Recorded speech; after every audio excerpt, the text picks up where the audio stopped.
রহিম, বাংলাদেশটা মনে হয় যেন হায়নার কবলে পড়েছে। কিরকম বিভৎস ঘটনা এই এনসিপি, জামাত, বিএনপি এবং ইউনূস এদেরকে দিয়ে ঘটাচ্ছে। একবার চিন্তা করে দেখেন, বাংলাদেশের মানুষের জীবনে শান্তি নাই, নিরাপত্তা নাই। আজকে গোপালগঞ্জে তার সৃষ্টি করা এক পকেট দল, টোকাই দিনে যে দল করেছিল এনসিপি, সেই দলের মিটিং শেষে তারা সেখানে গন্ডগোল করে এবং গুলিতে এই পর্যন্ত 15 জন আহত এবং তার মধ্যে 7 জন নিহত। আবার কেউ কেউ বলছে 13 জন নিহত। সঠিক তথ্যটা এখনো পাচ্ছে, তবে 7 জন নিহত হওয়ার কথা শোনাচ্ছে। যে ছাত্রদের হত্যা করেছে, যে সমস্ত ছাত্ররা হত্যা করেছে, তাদের আত্মার শান্তি এবং মাকাজ কামনা করি। পরিবারের প্রতি আমার সহমর্মিতা জানাই, আর যারা আহত হয়েছে তাদের চিকিৎসা এবং দ্রুত আরোগ্য লাভ করতে হয়। কিন্তু এখন সে অত্যাচার চলছে, নির্যাতন চলছে। আর সেখানে এক দল বানিয়েছে ওই যে এনসিপি, তারা আবার সব জায়গায় যায়, এদের চাঁদাবাজি, মাস্তানি। আজকে মানুষের জীবনে নাবিশ্বাস উঠেছে। এবং আজকে গোপালগঞ্জে যে তার যে ন্যাক্কারজনক ঘটনা ঘটলো, তো এদের কারণে আজকে প্রায় 7-7টা প্রাণ ঝরে গেল। এবং আরো যারা আহত তাদের অবস্থা খুব আশঙ্কাজনক। ধারণা করা হচ্ছে যে 15 জনের মতো বোধহয় মৃত্যুবরণ করবে। আমি এর তীব্র প্রতিবাদ জানাচ্ছি। এবং সারা বাংলাদেশে আমাদের যারা গণতন্ত্র এবং স্বাধীনতা বিশ্বাস করে, যারা মানুষের অধিকারে বিশ্বাস করে, যারা গণতন্ত্রে বিশ্বাস করে, প্রত্যেককে আমি অনুরোধ করবো যে এই দুঃশাসনের অবসান ঘটানোর জন্য।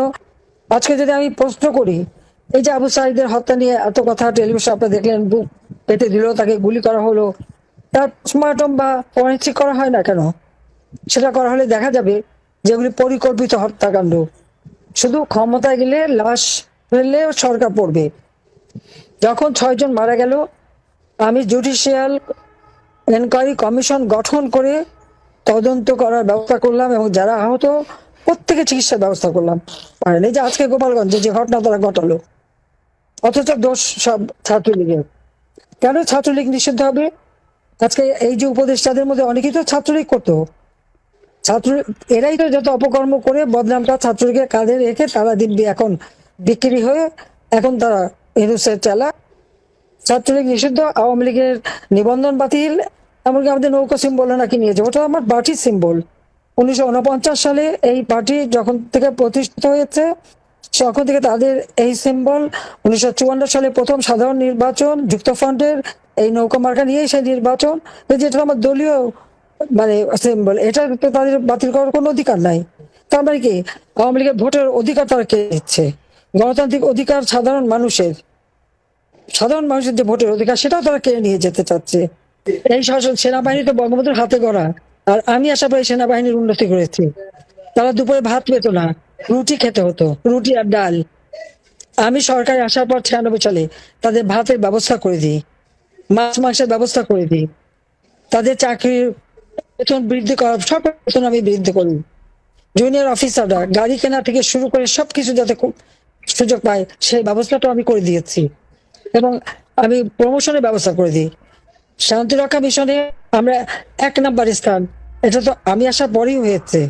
আজকে এই যে আমাদের ছাত্র হত্যা করে তারপরে তার উপর যে পাড়া দেওয়া, ঠিক 71 সালে যেভাবে পাকিস্তানি হানাদার বাহিনী যে আচরণ করেছে, সেই আচরণ আজকে যে সেনাবাহিনী করলো, এই ছবি তো আজকে বিশ্বে ছড়িয়ে গেছে, জাতিসংঘে যাবে যে নিজের দেশের মানুষের উপর এরকম টর্চার করতে পারে।